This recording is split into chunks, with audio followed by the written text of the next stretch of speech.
অনেক দিন পর কাঁকড়া পাওয়া গেল।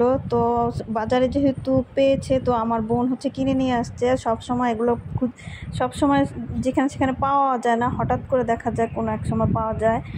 তো সামনে যেহেতু পড়ছে, তো কিনেও নিয়ে আসছে। তো এগুলো এখন কাটাকাটি চলছে। কাটাকাটি শেষে হচ্ছে আমরা এটা ভেজে খাবো। তো এখানে হচ্ছে আমার বোন হচ্ছে খুব পরিষ্কারভাবে এগুলো বেছে নিচ্ছিল।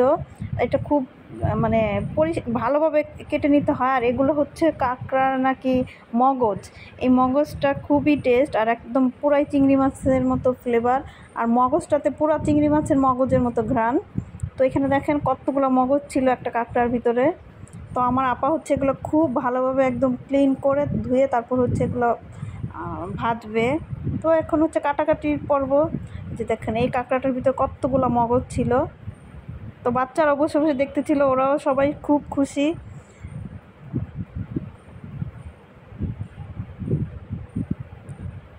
খুব ভালো লাগতেছিল। আর আমার হচ্ছে মাছ কাটাকাটি আর এগুলো কাটাকাটি দেখতে খুব ভালো লাগে। তো এইদিকে হচ্ছে আমাদের কাঁকড়াগুলো ভাজা হচ্ছে। তো এই যে খুব ভালোভাবে মচমচে করে ভেজে নিতে হবে। কে কে আমাদের মতো কাঁকড়া পছন্দ আমাদেরকে কমেন্টস করে জানাবেন। তো কাঁকড়াটা ভাজা শেষ আমাদের প্রায়। এখন আমরা খাবো। আল্লাহ হাফেজ।